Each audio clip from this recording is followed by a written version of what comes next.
Tudo bem, minha gente? Aqui é o professor Cúrtulo, professor associado do Departamento de Pediatria da Universidade Federal de Santa Catarina, e eu coordeno o módulo de doenças respiratórias na infância. O nosso encontro de hoje é para conversar sobre pneumonias comunitárias na infância. Eu pretendo ser bem prático no que se refere a isso. Ninguém vai ficar discutindo aqui fisiopatologia, nada disso. Nós vamos discutir como reconhecer e tratar, em que sítio nós vamos fazer cada tratamento e dependendo da classificação de gravidade, qual seria o melhor tratamento para as nossas crianças, né?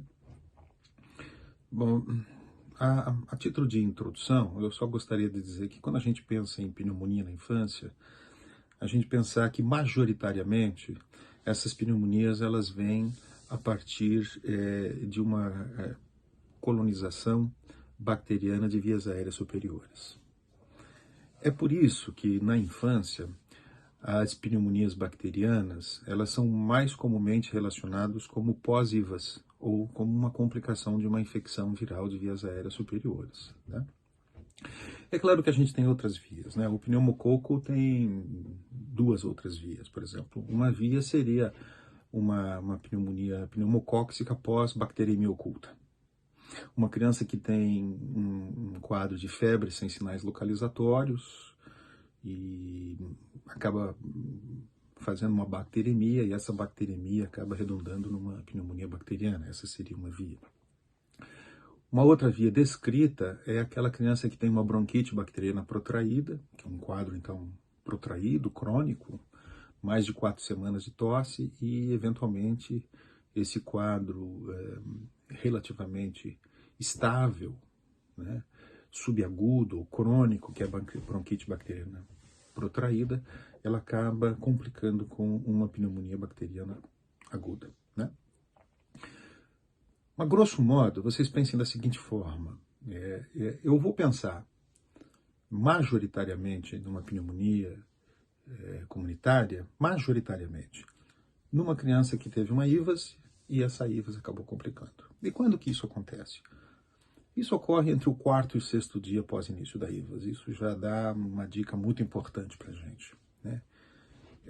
A IVAS começou num universo de 4, 5 dias antes, com uma febre pequena, uma febrícula, uma febre moderada, e a partir do 4º, 6º dia, a criança que estava bem não quer mais comer, a criança que tinha uma respiração normal passa a ter uma taquipneia, e a febre, em vez de baixar no 4º, 5º dia, no 6º dia, em vez de baixar, a febre levanta. Isso é altamente preditivo de pneumonia, né? É altamente preditivo de qualquer doença bacteriana secundária pós-IVAS, mas no nosso caso aqui, em relação à pneumonia, a predição vem a partir da taquipneia.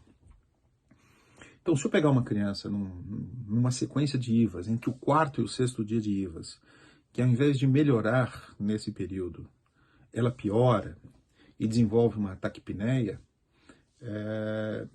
eu estou diante de uma situação muito fortemente relacionada com pneumonia.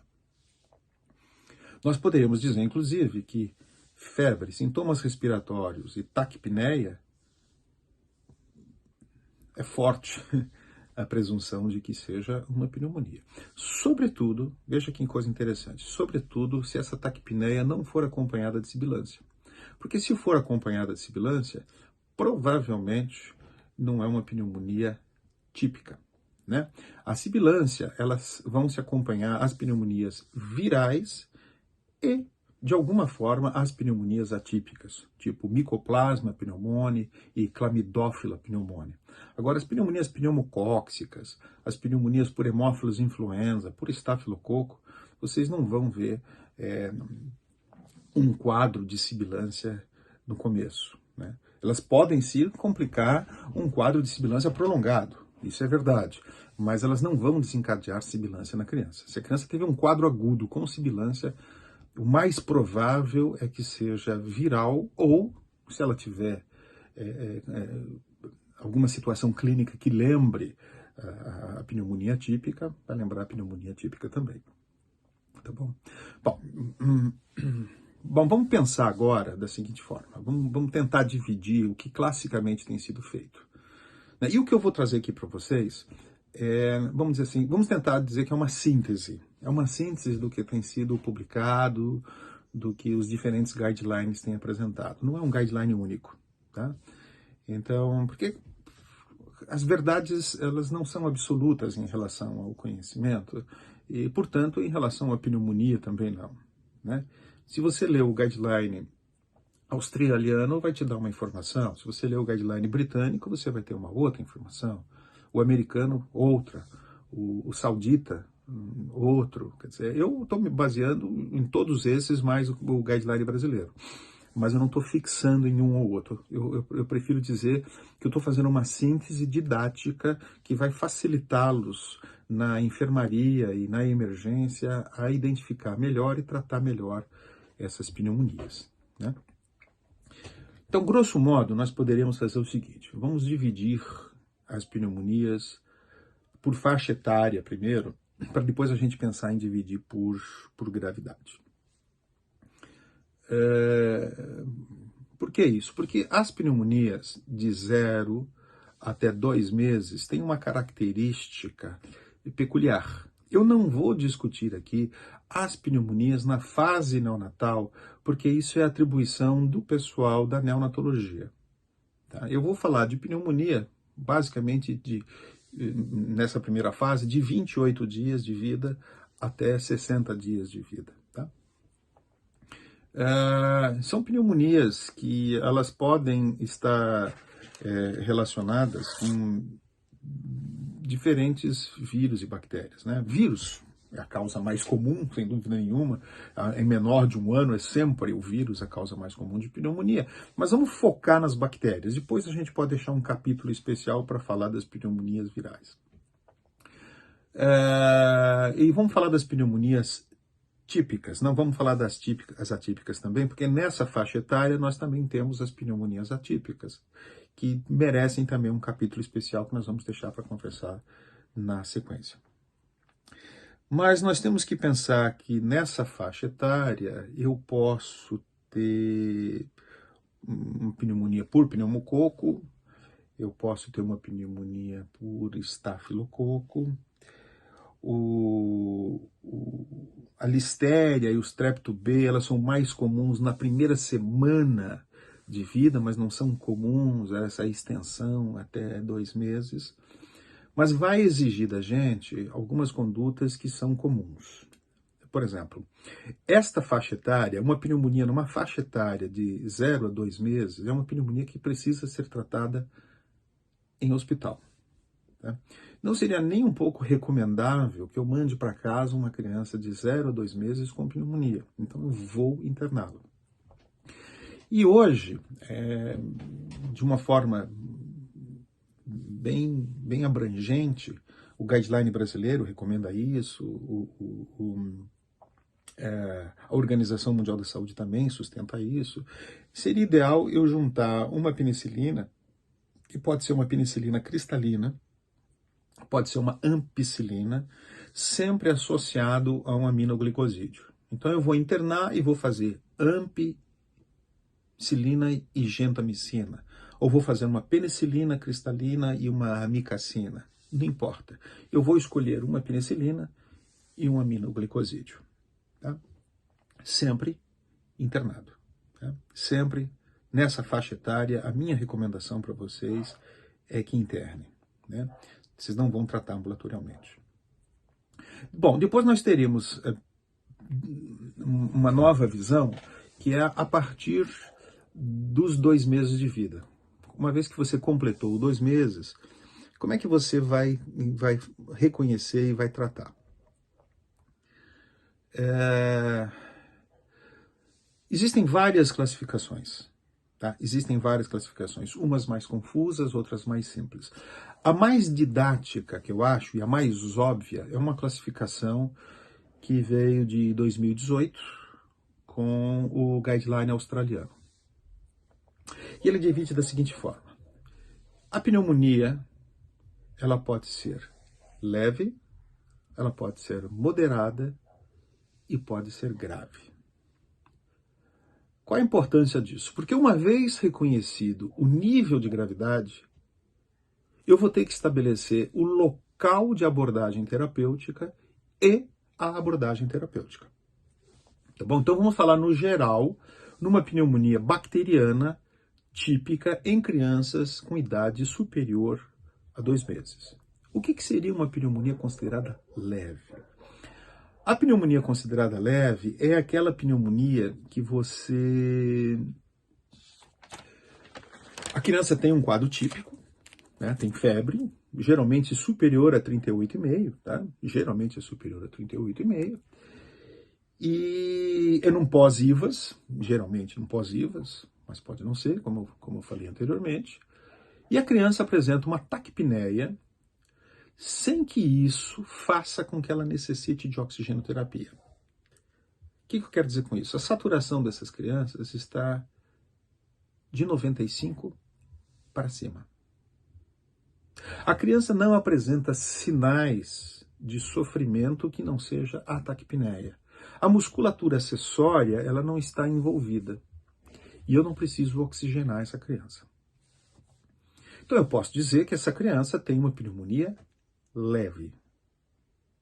Ok? A pneumonia leve eu vou tratar em casa. É a forma como eu vou tratar. Com o quê? Amoxicilina. Amoxicilina sem clavulanato para os casos gerais. Depois eu vou dizer quais são as exceções. Então, a pneumonia leve, eu reconheço pela febre, pela taquipneia, pela saturação que se iguala a 95 ou é maior que 95. A criança não tem toxemia, ela está hábil para ser alimentada e ela vai ser tratada em casa com amoxicilina. Tá bom? Isso seria o clássico. O que a Sociedade Brasileira de Pediatria, no seu guideline de pneumonia comunitária, recomenda? Que essas crianças recebam, durante 7 dias, aproximadamente, 7 dias, elas recebam 50 miligramas por quilo de amoxicilina. E essa dose pode ser dividida também, de acordo com a Sociedade Brasileira de Pediatria, em 3 tomadas, ou seja, de 8 em 8 horas, ou em 2 tomadas, de 12 em 12 horas. Tá bom? Esse é o posicionamento da Sociedade Brasileira de Pediatria. Não é a mesma da Organização Mundial da Saúde, diga-se de passagem. Tá? A Organização Mundial da Saúde, ela em seu guideline, ela diz assim: não use uma dose inferior a 80 miligramas por quilo. Então, de acordo com a Organização Mundial da Saúde, nós estaríamos no Brasil dando uma dose mais baixa. E os Estados Unidos, o guideline americano de pneumonia comunitária na infância recomenda uma dose já de 90. Já coloca assim, 90 miligramas por quilo, divide em 2 doses e ponto. Por que essa discordância? Essa discordância porque no Brasil nós temos um pneumococo com resistência intermediária, que é aquela que exige uma dose mais alta, num percentual muito menor do que globalmente a Organização Mundial da Saúde analisa e do que os Estados Unidos apresentam. Então, por esse motivo, a Sociedade Brasileira de Pediatria resolveu recomendar a dose mínima, né, que é de 50 miligramas por quilo. Eventualmente, o que vocês podem fazer, numa decisão particularizada, é ver também que vacina que a criança tomou, né? Se ela tomou a pneumo 13, a gente tem uma certa segurança de que ela não está recebendo um pneumococo de resistência intermediária. O 19A está mais ou menos envolvido com isso, de um pouco maior resistência intermediária. A pneumo 10 não tem 19A. Então, baseado no guideline brasileiro, mais da Organização Mundial da Saúde, mais o americano, talvez uma alternativa seria, tomou qual vacina? Tomou a 10. Pneumo 10? Bom, então não está coberto para o 19A, nem para o pneumococo 3, evidentemente, mas o pneumococo 3 ele é bem sensível à penicilina. Ele é mais agressivo, porém é menos sensível, é mais sensível. Talvez numa criança como essa eu pudesse receber o pneumo 10. Poxa, então eu vou fazer como a Organização Mundial da Saúde recomenda, eu vou fazer 80 miligramas por quilo. Não, tomou a 13. Bom, tomou a 13, está protegido contra a 3, está protegido contra o 19A, que é o que me importa nesse momento, em relação à resistência intermediária. Então, eu vou fazer uma dose mais baixa, vou fazer 50. Mas isso não é consenso, e isso que eu estou falando nem é verdade. Tá? É um posicionamento, é uma possibilidade frente a esses diferentes guidelines. Tá? Bom, então eu vou tratar em casa. Essas crianças não exigem a execução de um raio-x de tórax. Não há a necessidade de se fazer raio-x de tórax em crianças que têm pneumonia leve. Isso é no guideline australiano, é no guideline brasileiro, o guideline britânico, o guideline americano e no guideline da Arábia Saudita, que são os guidelines que eu estou me baseando para conversar com vocês. Todos eles dizem, se é uma pneumonia leve, uma pneumonia de um paciente que não vai precisar de hospitalização, não precisa fazer raio-x. Agora, essas crianças precisam ser reavaliadas, né? E aí tem diferença de guideline também.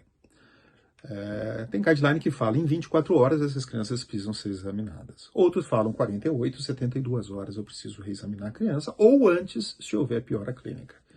Né? Eu sou bem favorável a crianças, sobretudo os lactentes, que a gente veja essa criança 24 horas depois. Quer dizer, mandou para casa, 24 horas depois a criança precisa ser reanalisada. De preferência com o seu médico de família, na atenção básica, se essa for a possibilidade, não for no final de semana. Caso contrário, tem que ir para uma UPA mesmo. Mas é importante que um lactente com pneumonia seja reavaliado dentro de 24 horas. Talvez um pré-escolar, um escolar, as 48 horas, as 72 horas sejam suficientes, mas eu continuo, aí é uma opinião, né? Eu continuo achando que toda criança que vai embora para casa tratando com amoxicilina, ela precisa ser reexaminada em 24 horas. Tá. Sugestão, mas essa sugestão também é uma recomendação da Organização Mundial da Saúde, que a primeira dose do antibiótico seja feita ainda dentro da instituição de saúde. Seja ela uma UPA, seja uma atenção básica, seja a emergência de um hospital. Então, existe uma recomendação que a primeira dose seja feita antes da criança ser liberada para o seu domicílio. Tá? Eu fortemente recomendaria isso. Bom, se a partir desse caso leve, tratado domiciliarmente com amoxicilina, 50 miligramas por quilo, e na minha reavaliação, em 24, 48 ou 72 horas, eu perceba que essa criança teve uma piora clínica, eu preciso interná-la. Nessa condição, eu preciso, sim, radiografá-la, tá bom? Então, vamos passar para a segunda classificação de gravidade, que é a pneumonia comunitária típica moderada.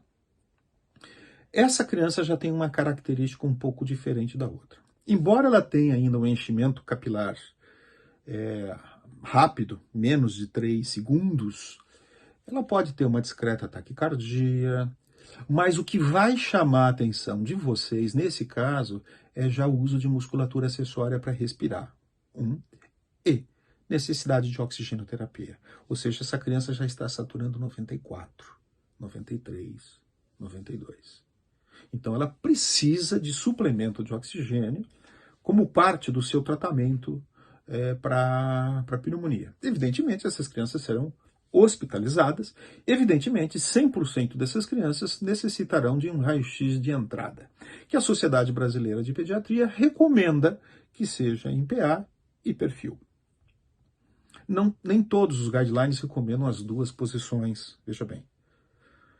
Por vezes um PA é suficiente para você já ter tudo que você precisa. Né? E você vai pedir um perfil se você ficou em dúvida, se ficou um derrame, se não ficou, se pode ser uma lesão retrocardíaca ou não, mas a Sociedade Brasileira de Pediatria recomenda que você, em casos de pacientes que serão hospitalizados, que você faça um P e um perfil. Bom, é uma opinião que diverge de outros guidelines, evidentemente. Então, o que diferencia o leve para o moderado é que a criança já tem uso de musculatura acessória, tem algum grau de insuficiência respiratória, não só a taquipneia, que não precisa usar musculatura acessória, e, sobretudo, que essas crianças elas precisam receber oxigenoterapia. Tá? Nesse caso, eu vou ter que internar a criança e eu vou colher exames de entrada. Quanto aos exames de entrada, também é muito controverso. Né? O guideline brasileiro recomenda que se faça hemocultura em 100% dos pacientes que serão internados. Tem outros guidelines que falam, não vou fazer nesses pacientes, eu só vou fazer naquele paciente que está mais crítico, porque num paciente moderado, geralmente a hemocultura não ajuda muito. Eu recomendaria fortemente que se fizesse uma hemocultura, porque por mais negativo que possa vir, eventualmente você pode ter a sorte de ter uma hemocultura positiva e isso poder direcionar o teu embasamento terapêutico na sequência da internação hospitalar. Então, eu recomendaria que sim se colhesse uma hemocultura. O valor de PCR, ele não é um valor muito fidedigno para se diferenciar entre uma pneumonia viral e bacteriana, tá bom? Isso é interessante porque a maioria dos guidelines falam a mesma coisa, ele não é um bom critério. Por que isso? Porque algumas pneumonias bacterianas no início, você vai ter um PCR normal. E algumas pneumonias virais, você pode ter um PCR muito alto, por exemplo, adenovírus, vírus influenza. O influenza A dá um pico de PCR muito grande. Né? Então, é muito difícil de você se basear num critério de PCR para poder definir se é uma pneumonia viral ou bacteriana. É melhor se definir em critérios, em alguns critérios clínicos e radiológicos também, embora possa ser uma ferramenta adicional. Os espanhóis, eles preferem fazer uma junção do PCR com a procalcitonina, só que a procalcitonina ela não é disponível em todos os centros, então ela, do ponto de vista prático, ela não é muito utilizada. Mas os espanhóis, eles falam o seguinte, olha, se você tiver um PCR acima de 150 e uma procalcitonina acima de 2, isso é preditivo de pneumonia bacteriana. Tá? Então você precisa juntar esses dois exames para você poder tomar a decisão. Bom, o que eu vou fazer então no caso de uma pneumonia classificada como gravidade moderada? Eu vou interná-la, ela vai ser internada dentro de uma unidade de enfermaria e ela vai receber, grosso modo, ela vai receber ampicilina ou penicilina cristalina. Essa é a recomendação. Ampicilina 200 miligramas por quilo dia, dividido em 4 tomadas. E a penicilina pode ser de 150 a 200 mil unidades internacionais por quilo dia, também tomadas em 4 tomadas diárias. Né? Esse seria o tratamento em enfermaria com esses antibióticos. Eu digo isso grosso modo porque você vai ter que levar em consideração outros aspectos. Né? Vamos supor que você pegou uma criança numa faixa etária tipicamente do Haemophilus influenza e a criança não foi vacinada. Muda o raciocínio. Tá? O Haemophilus influenza ele tem uma faixa espectral como um agente etiológico que vai dos 2 meses aos 4 anos. 2 meses a 4 anos. E o pico da incidência do Haemophilus influenza é de 6 meses até 24 meses. Então vamos supor que eu pego uma criança nessa faixa etária de risco provável para hemófilos influenza que não fez HIV. Bom, eu vou ter que fazer a cobertura logo de entrada para hemófilos influenza. Isso é o que recomenda, por exemplo, o guideline americano. Crianças na faixa etária que não receberam a vacina precisam receber antibióticos para tratamento de hemófilos influenza. Bom, que pode ser o quê? Pode ser uma amoxicilina com clavulanato, pode ser uma ampicilina sulbactam, pode ser uma cefuroxima. Essas são as opções que a literatura dá. E pode ser também uma ceftriaxona, é um pouco mais caro, mas é uma alternativa também possível de ser feita. Mas isso veja bem, isso é uma exceção. Tá? A outra exceção é, por exemplo, uma pessoa que tem uma pneumonia moderada e com as características que eu descrevi para vocês de moderada, e sabidamente foi um pós-influenza. Pós-influenza, influenza A, aumenta em muito o risco de Staphylococcus aureus. Então eu também vou fazer uma cobertura com AMP, sulbactam, amoxi, com clavulanato, para poder ampliar um pouco a minha cobertura. Né? Porque se eu usar esses antibióticos que eu estou descrevendo agora para vocês, eu vou pegar o pneumococo, eu vou pegar o hemófilo influenza e vou pegar também o Staphylococcus aureus. Quer dizer, então seria uma cobertura interessante para o paciente moderadamente doente. Né? Eu vou tratá-lo na enfermaria com esses antibióticos. Tempo de uso de antibiótico? Olha, 7 a 10 dias é suficiente. Tá? Se tiver um empiema associado, vai ser de 10 a 14 dias. Então, sem empiema, 7 a 10. Com empiema, 10 a 14 dias. Tá? Bom, com isso nós vamos saltar agora para outro nível de gravidade, que é o paciente grave. Né? O que significa que o paciente é grave? Tem uma pneumonia grave. A saturação dele já despenca bastante, ele não consegue manter uma saturação de 95 com 6 litros, veja bem, com uma FO2 entre 50% e 90%, não consegue manter 95%, é um critério de gravidade, ou se em ar ambiente não consegue ficar com saturação de 90%, é um critério. Mas um critério mais importante para você chamar de gravidade são questões mais sistêmicas, né? Por exemplo, olha, a perfusão está maior do que 3 segundos, está mais prolongada do que 3 segundos. A criança está taquicárdica, a criança não consegue mais se alimentar, o nível de consciência dela não está bom, a criança está prostrada, está toxêmica, isso é considerado grave. Né? Já nesse caso,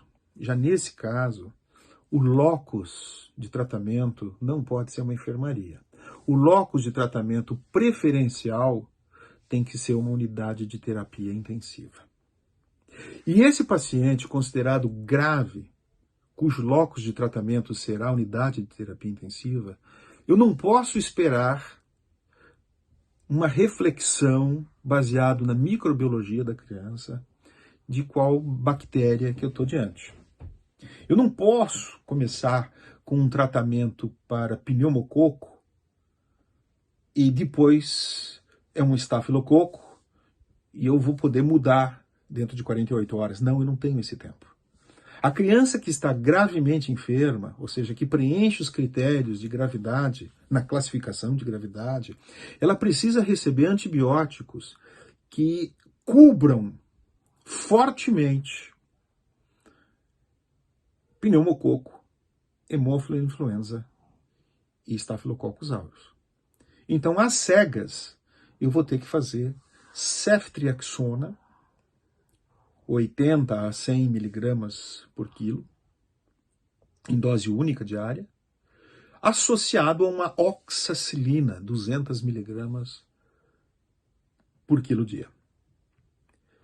Então, eu vou ter que fazer isso às escuras. Veja bem, o prognóstico de um paciente séptico, ele depende muito da brevidade com que eu começo o tratamento antimicrobiano. Então, eu não posso errar. Eu não posso errar de mão quando o paciente está séptico e com pneumonia. Mesmo sabendo na possibilidade maior de que seja uma pneumonia pneumocócica, eu não posso arriscar ser um hemófilo. Eu não posso arriscar ser, sobretudo, um Staphylococcus aureus. Eu não tenho tempo para reagir e tomar uma decisão diferente mais adiante. Então, síntese grosseira, pneumonia leve, tem febre, tem taquipneia, e a saturação em ar ambiente é igual ou maior a 95%. Eu não faço raio-x, eu mando para casa com tratamento de amoxicilina 50 mg por quilo dia e faço um tratamento durante 7 a 10 dias. Pneumonia moderada. A criança mantém uma boa perfusão periférica, ela ainda tem capacidade de se alimentar, mas ela não tem condições de ficar em ar ambiente para manter uma saturação igual ou superior a 95%. Eu vou interná-la na enfermaria e vou fazer ampicilina, 200 mg por quilo dia, ou vou fazer penicilina cristalina, 150.000 a 200.000 unidades internacionais por quilo dia. E o paciente com pneumonia grave, ele já tem, além de uma falência respiratória um pouco mais visível, ele tem um grau de toxemia que já demonstra gravidade. Alteração de consciência, perfusão, baixa alimentação e taquicardia. Essas crianças vão para a UTI e vão receber oxacilina, 200 mg por quilo dia, mais ceftriaxona, 80 a 100 mg por quilo dia. Essa seria, grosso modo, repito, o que nós poderíamos fazer para essas crianças. Não tem nenhuma verdade absoluta naquilo que eu estou falando, veja bem. Tudo que eu estou falando é baseado nesses 5 principais guidelines internacionais que eu tive acesso. E entre eles não há consenso. Então eu estou procurando fazer uma síntese para mostrar para vocês, no sentido de ajudá-los. Mas evidentemente que tudo que eu falei ele pode ser absolutamente questionável de acordo com um ou outro ponto de vista. Bom, se eu não tenho indicação de fazer um raio-x no paciente que tá leve, qual seria a indicação do raio-x? Se eu tenho dúvida diagnóstica, evidentemente, né? Eu estou com uma criança com febre sem sinais localizatórios na emergência, e eu estou com dúvida que esse febre sem sinais localizatórios pode ser ou não uma pneumonia. Olha, parece que na base direita tem um estertor fino se apresentando, mas eu não tenho certeza absoluta, não sei, isso vai definir minha terapêutica? Claro, que mesmo no caso leve você vai radiografar a criança. Agora, em caso de desconforto respiratório, hipoxemia, isso é óbvio, porque todo paciente hospitalizado você vai ter que radiografar. E uma outra indicação, então, é aquele paciente que foi classificado como leve inicialmente, mas acabou não evoluindo bem durante as próximas 24, 48 horas. Né? Então aí eu vou ter que radiografá-lo. E uma indicação final para fazer raio-x é quando eu tenho a sensação de que pode ter um empiema associado. Redução de murmúrio vesicular, por exemplo, é um sinal indireto de que a criança pode ter um empiema. Vamos falar um pouquinho agora, vamos sair um pouco das pneumonias típicas e vamos falar um pouquinho das pneumonias atípicas, tá? Que são causados por germes atípicos e que eles são atípicos não só no nome, eles são muito estranhos mesmo, né? Os germes atípicos, as bactérias atípicas, né, melhor dizendo, eles são muito estranhos. E eles têm momentos nessa evolução darwinista, se eu posso chamar assim, em que eles se confundem com vírus e bactérias, né? Por exemplo, o que caracteriza uma bactéria? Uma bactéria é caracterizada uma célula unicelular que tem parede celular.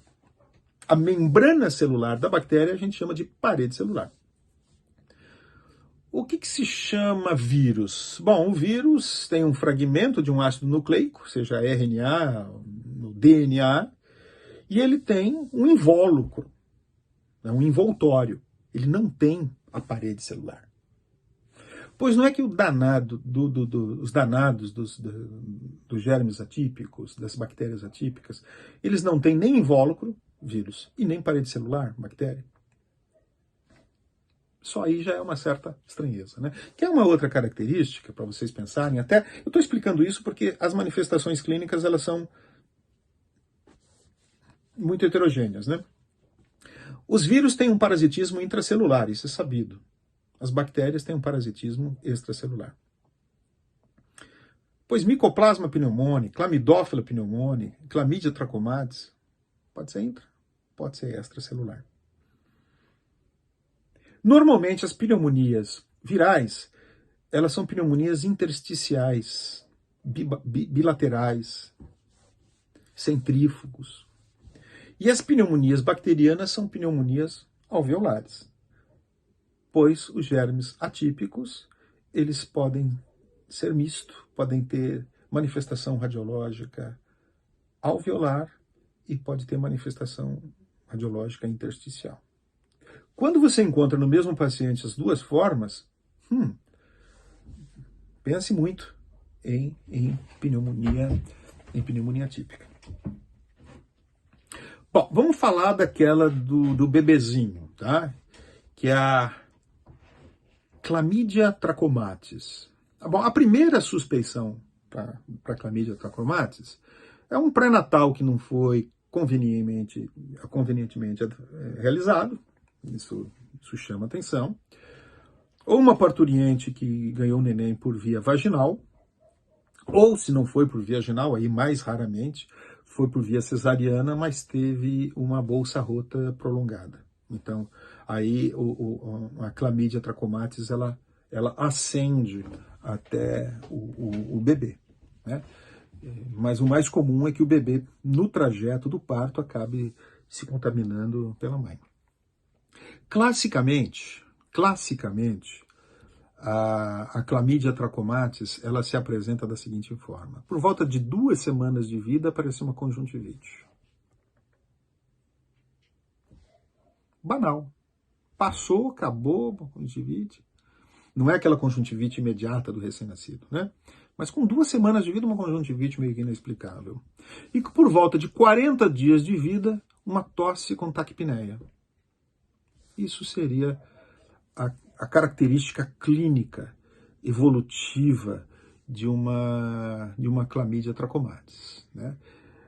Eu posso ter um raio-x normal, pode, e eu posso ter um infiltrado intersticial difuso ou bibasal, né? É possível, em 50% das vezes, que eu tenha até um número de eosinófilo no sangue periférico, coisa que é improvável de acontecer numa criança nessa faixa etária. Então, você não tem eosinófilo numa criança de 40, 30, 60 dias de vida, né? Não é um habitual você ver. Aí você vê um certo número de eosinófilos aparecendo no sangue periférico, né? O tratamento é a azitromicina. 10 miligramas por quilo dia durante 5 dias e é o suficiente para você tratar. Tá? Lembrando que a mãe precisa ser tratada também, a família, né? Precisa tratar, porque é ela que tem a bactéria. Em relação ao Mycoplasma pneumoniae, vamos pensar o seguinte: o Mycoplasma pneumoniae, ele é mais comum em crianças a partir de 5 anos. Mais comum a partir de 5 anos. E ele tem um pico de incidência na faixa etária pediátrica que é dos 13 aos 15. Tá? Eu estou falando aos 15 porque é a faixa etária que nós atuamos. Nós não atuamos em pacientes maiores de 15 anos. Mas dos 13 aos 15 é o pico. Então, inicia por volta dos 5 e tem um pico dos 13 aos 15. Mas isso significa que não possa acontecer antes, ela pode acontecer antes. E se acontecer antes disso, ela tende a ser grave, ela pode ser grave, né? Porque nas crianças em idade superior a 5 anos, o micoplasma pneumoniae, ele pode dar uma doença bem frustra. Mais sintomas gerais, tipo mal-estar, dor no corpo, artralgia, mialgia, uma febre leve para moderada, dor de garganta é um dado muito característico de micoplasma pneumoniae, eventualmente uma dor de ouvido, tosse seca, irritativa, chata, e na ausculta você pode ter estertor bolhoso, ou grosso, porque o micoplasma pneumoniae ele pode comprometer pequena via aérea, é interessante isso, mas também eu posso encontrar estertor fino, eu posso ter um misto de estertor fino com estertor grosso. Eu tenho comprometimento de via aérea, mas também tenho comprometimento alveolar. E o raio-x até pode uma pneumonia lobar. Eu nunca vi, mas é descrito na literatura que a variabilidade é tão grande do micoplasma pneumoniae do ponto de vista de manifestação radiológica que pode ter até pneumonia lobar. O que a gente vê mais comumente são infiltrados intersticiais bibasais. Isso é o que a gente vê no nosso cotidiano. Agora, se você encontrar um indivíduo com as características clínicas que eu estou falando, com um raio-x, com infiltrado intersticial bibasal, associado a alguns focos alveolares, isso fica muito próximo de você fazer o diagnóstico de uma pneumonia por micoplasma pneumoniae, né? E o que é clássico também, que todo mundo já ouviu falar, é a dissociação clínico-radiológica. Você olha o raio-x da criança e você fala, puxa vida, essa criança foi para o tubo, vai para o UTI?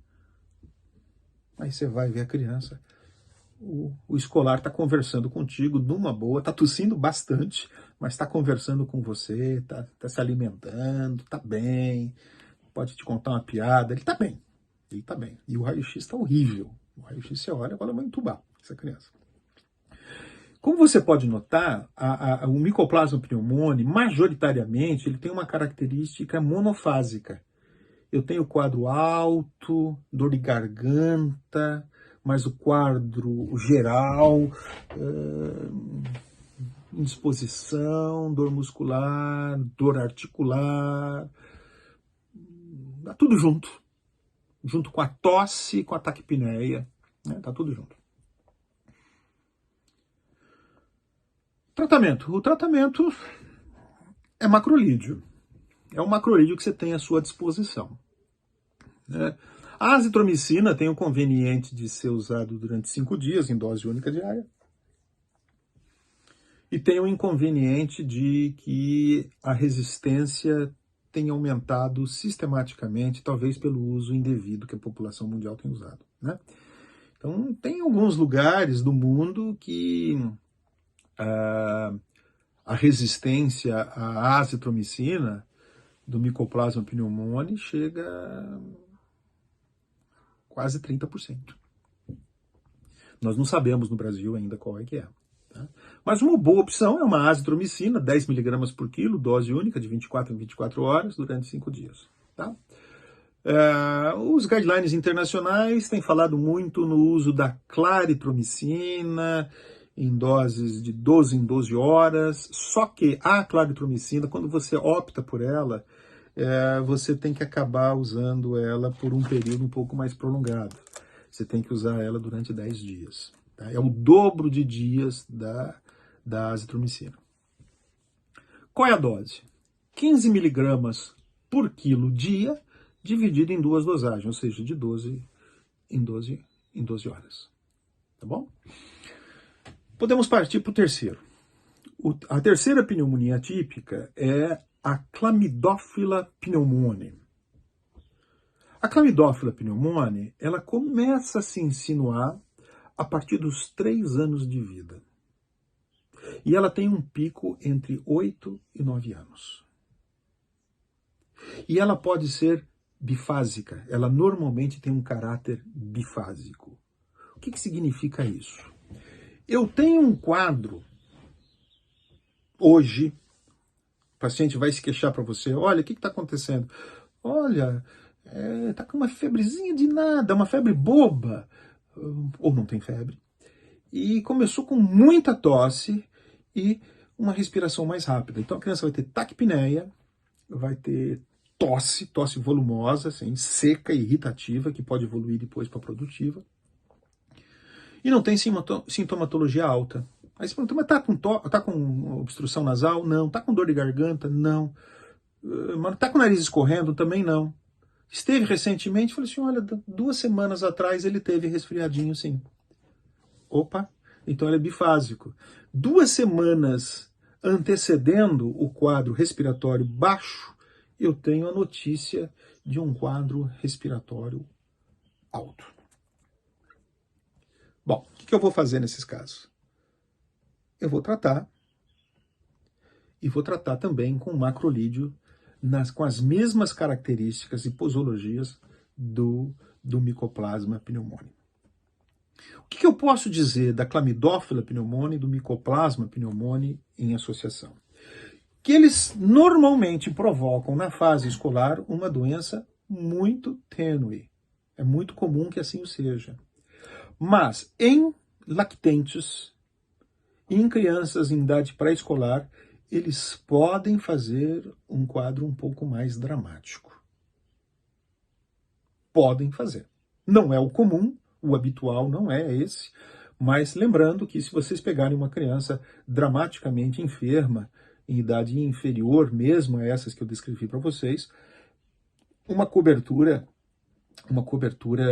para os germes atípicos pode ser indicada. Já fizemos isso com algumas vezes, com uma certa regularidade, inclusive. Tá bom? Outra coisa importante dizer é que se você não fizer nada para Mycoplasma pneumoniae e Chlamydophila pneumoniae, a doença vai ter uma boa evolução de uma forma muito geral.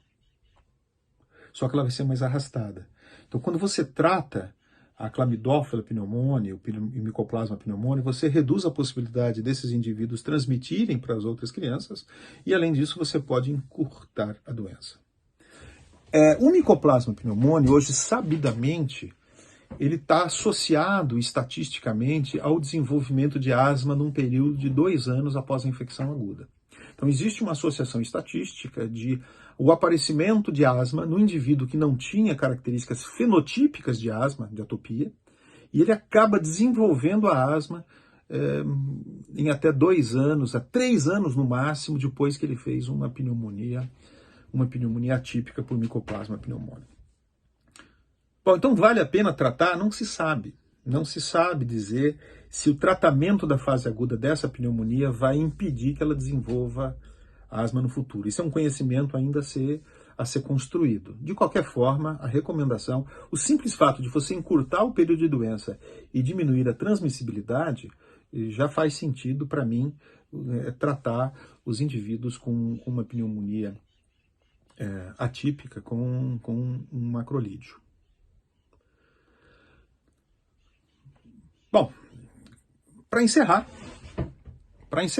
eu vou falar um pouquinho sobre a suspeição do empiema, mas a gente pode deixar a aula de empiema muito especificamente, né, para um outro momento, assim, porque existem especificidades do empiema. Mas desconfie do empiema se você não estiver tendo sucesso no seu tratamento nas primeiras 48 horas, 72 horas. Desconfie de empiema. Desconfie de empiema se vocês ouvirem uma redução de murmúrio vesicular, em vez de broncofonia, mas ouvir uma redução de murmúrio vesicular ali no local. Desconfiem de empiema daquela criança que só se deita sobre o lado da pneumonia que ela tem, isso é uma posição antálgica, ela visa não diminuir a amplitude do pulmão afetado para não ter dor. Então desconfie. Desconfiem daquela criança que faz uma escoliose fisiológica, que também é uma posição antálgica, ela fica voltada para o lado da pneumonia. Desconfiem daquela criança que tem aquele gemido curto.